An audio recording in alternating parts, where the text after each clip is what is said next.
कि अगर हम इस देश की एक महत्वपूर्ण परीक्षा की बात करें, सिर्फ नीट की बात करें, तो ये तीसरा साल है जब नीट की परीक्षा की प्रक्रियाओं को लेकर के सवाल उठे हैं। ये पहला साल नहीं है कि रीनीट हुआ है, क्वेश्चन पेपर लीक हुए हैं, लोग सड़कों पे हैं, आंदोलन कर रहे हैं। ये तीसरा साल है और ये सिर्फ नीट की बात है। चाहे इस देश में सिलेबस की बात हो, पेपर लीक की बात हो, सेशन की बात हो, हॉस्टल की बात हो, या जैसे तैसे पढ़ाई पूरी करने के बावजूद वैकेंसी और नौकरी की बात हो, हम ये कह सकते हैं कि इस देश की शिक्षा व्यवस्था को मौजूदा सरकार ने आईसीयू में पहुंचा दिया है। इस बात को देखते हुए राहुल जी लगातार देश भर के विद्यार्थियों के बीच जा रहे हैं, उनसे मिल रहे हैं, बात कर रहे हैं। चाहे भारत जोड़ो यात्रा हो या भारत जोड़ो न्याय यात्रा हो, बड़ी संख्या में देश के विद्यार्थी उनसे आकर के बात किए और नेता प्रतिपक्ष ने यह महसूस किया कि इस देश की शिक्षा व्यवस्था में आमूल चूल परिवर्तन की आवश्यकता है। इस देश की शिक्षा व्यवस्था को बदलने के लिए एक एजुकेशन चार्टर बनाएंगे और भारतीय राष्ट्रीय कांग्रेस इस बात को लेकर के संकल्पित है कि हर हाल में इस देश की जो शिक्षा व्यवस्था की समस्याएं हैं उसको दुरुस्त करेंगे, उसको ठीक करेंगे। तो 3 मांगों को लेकर के लगातार यह छात्रों की गूंज कैंपेन चल रही है। पहला मांग ये है कि धर्मेंद्र प्रधान ने जिस बेशर्मी से न्याय मांग रहे विद्यार्थियों को आतंकवादी और टुकड़े टुकड़े गैंग का बतलाया है, इसको कहते हैं कि यह सरकार थेथर है।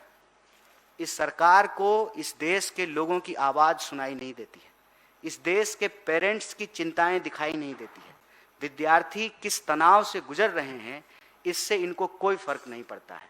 और ये तभी संभव है जब पेपर चुराने वाले माफियाओं का संबंध मंत्री से हो, नहीं तो। साथियों, सबसे पहले आप सभी पत्रकार साथियों का, कैमरा पर्सन्स का, मीडिया के सभी दोस्तों का भारतीय राष्ट्रीय कांग्रेस की इस महत्वपूर्ण प्रेस वार्ता में बहुत बहुत स्वागत है। और आज हम ये विशिष्ट प्रेस वार्ता 2 विषय पे करेंगे। एक, जैसा कि आप सब लोगों को मालूम है कि छात्रों की गूंज कैंपेन राहुल जी के आह्वान पर पूरे देश में एनएसयूआई, आईओआईसी और कांग्रेस पार्टी के सहयोग से छात्रों के बीच पूरे देश में चल रहा है, उसका ब्रीफिंग आपके बीच में रखेंगे। और दूसरा जो सबसे महत्वपूर्ण विषय है कि काफ़ी लंबे अरसे के बाद एनएसयूआई अपना इंटरनल इलेक्शन रीस्टोर करने जा रही है। तो इस विषय पर बातचीत के लिए हमारे बीच एनएसयूआई के राष्ट्रीय अध्यक्ष विनोद जाखड़ जी और इलेक्शन अथॉरिटी के 3 मेंबर मौजूद हैं। मैं आपके समक्ष पहले छात्रों की गूंज कैंपेन का थोड़ा सा ब्रीफिंग कर देता हूं। उसके बाद हमारे राष्ट्रीय अध्यक्ष इलेक्शन अथॉरिटी से आपको इंट्रोड्यूस कराएंगे और वो इलेक्शन प्रोसेस के बारे में आपके बीच कुछ बिंदुओं को रखेंगे।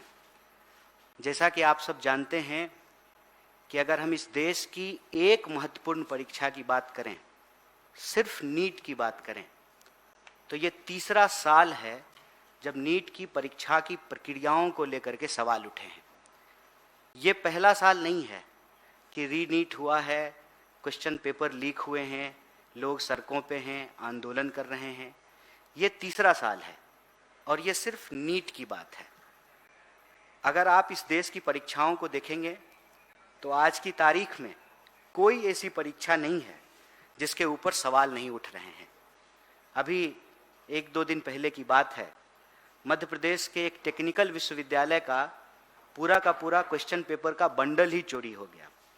चाहे इस देश में सिलेबस की बात हो, पेपर लीक की बात हो, सेशन की बात हो, हॉस्टल की बात हो, या जैसे तैसे पढ़ाई पूरी करने के बावजूद वैकेंसी और नौकरी की बात हो, हम ये कह सकते हैं कि इस देश की शिक्षा व्यवस्था को मौजूदा सरकार ने आईसीयू में पहुंचा दिया है।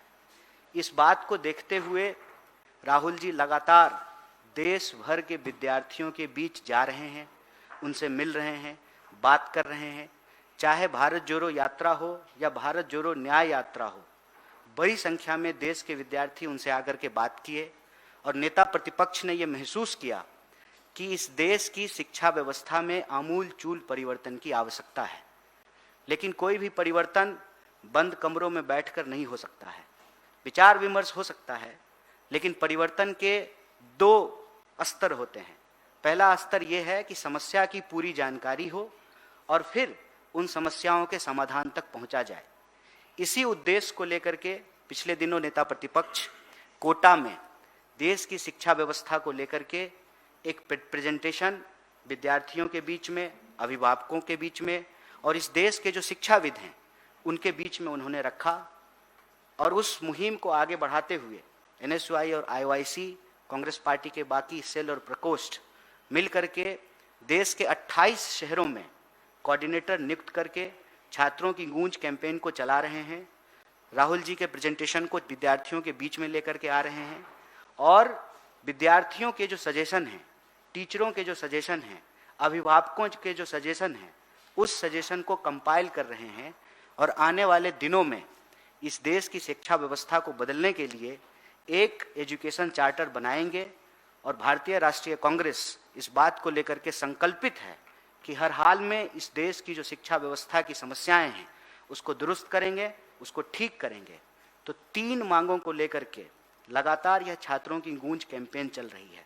पहला मांग ये है कि धर्मेंद्र प्रधान ने जिस बेशर्मी से न्याय मांग रहे विद्यार्थियों को आतंकवादी और टुकड़े टुकड़े गैंग का बतलाया है, इसको कहते हैं कि यह सरकार थेथर है।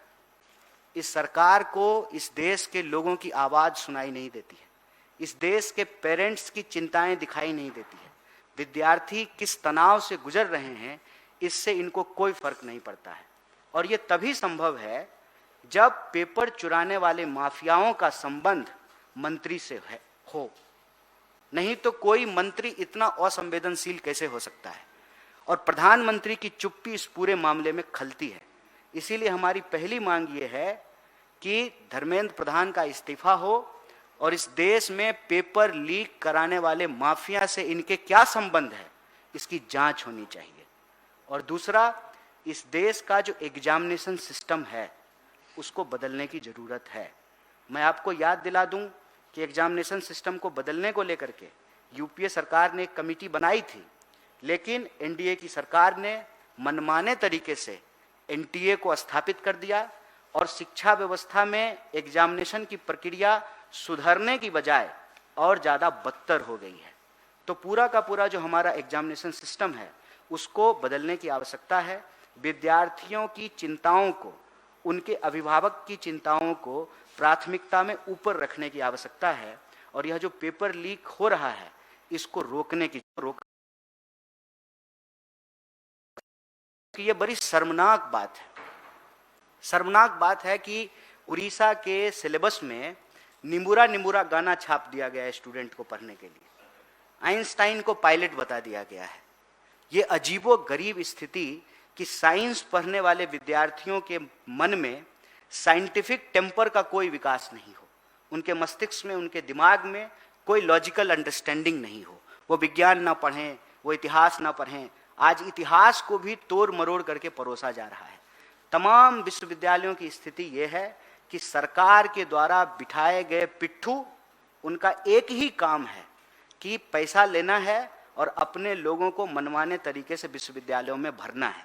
चाहे कोई सिलेबस कमेटी हो, एजुकेशन कमेटी हो, एक्सपर्ट कमेटी हो, हर जगह ऐसे लोगों को भर दिया गया है। तो ये जो शिक्षा की बदतर स्थिति आज बनाई गई है उसको ठीक करना जरूरी है। एग्जामिनेशन प्रक्रिया को बदलने की जरूरत है। और तीसरी जो हमारी मांग है कि हम पढ़ते क्यों हैं। स्कूल के बाहर, कॉलेज के बाहर ये लिखा होता था, शिक्षार्थ आइए सेवार्थ जाइए। लेकिन कहाँ सेवा करने के लिए जाएंगे जब इस देश में बेरोजगारी इतनी ज्यादा हो। देश में 5 लाख से ज्यादा इंजीनियर हर साल पैदा होते हैं और 1 लाख लोगों को भी कुल नौकरियां नहीं मिलती है।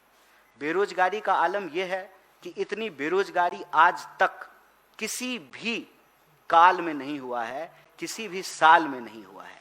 और आप वैकेंसीज को देखेंगे तो कोई ऐसी सरकार नहीं है, केंद्र सरकार से लेकर के राज्य सरकारों तक तमाम लाखों पद जो हैं वो खाली पड़े हुए हैं। कभी अगर इंटरव्यू करा भी दिया जाता है तो एनएफएस करके, नोट फॉर सुटेबल करके पद को खाली रखा जाता है। तो हमारी तीसरी जो मांग है वो ये कि जॉब कैलेंडर जारी हो, एग्जामिनेशन कैलेंडर जारी हो, एक फुल प्रूफ एकेडमिक कैलेंडर होना जरूरी है।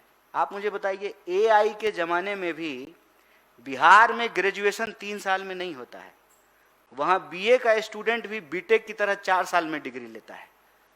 ये आज की बात मैं बता रहा हूं। वो बिहार जहां पर नालंदा विश्वविद्यालय था, जहां पर आजादी से पहले पटना विश्वविद्यालय की स्थापना हो गई थी, वो बिहार जिसके बारे में यह कहा जाता है कि चाणक्य भी वहीं पे पैदा हुए थे, उस बिहार की हालत यह है कि 3 साल में डिग्री पूरी नहीं होती है। तो हमारी तीसरी मांग है कि एक एकेडमिक कैलेंडर हो, जॉब कैलेंडर हो, वैकेंसी कैलेंडर हो, धर्मेंद्र प्रधान का इस्तीफा हो, पेपर माफिया के साथ उनकी जांच हो और इस देश की एग्जामिनेशन प्रक्रिया को बदला जाए, पेपर लीक को रोका जाए। इन 3 प्रमुख सवालों को लेकर के देश के 28 शहरों में जहां कांग्रेस पार्टी ने, एनएसयूआई यूथ कांग्रेस ने अपने कोऑर्डिनेटर्स नियुक्त किए हैं और तमाम पार्टी के सेल और प्रकोष्ठ के साथ मिलकर के छात्रों का गूंज कैंपेन चला रहे हैं। आपने नेता प्रतिपक्ष का कोटा में प्रेजेंटेशन देखा है।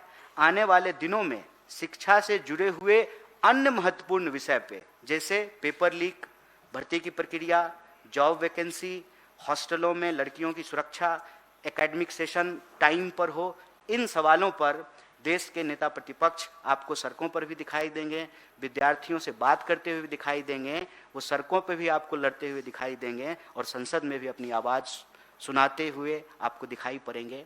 यही एक ब्रीफिंग हम आपके बीच में छात्रों की गूंज कैंपेन के विषय में रखना चाहता था। अब नेशनल दस्तक की आपसे गुजारिश है कि अगर इसको बचाना चाहते हैं तो नेशनल दस्तक को सब्सक्राइब करने के लिए रेड कलर के सब्सक्राइब बटन को दबाएं, फिर बेल आइकन की घंटी दबाएं। नेशनल दस्तक को बचाने के लिए बहुत जरूरी है कि हर खबर को शेयर करें, लाइक करें, कमेंट जरूर करें।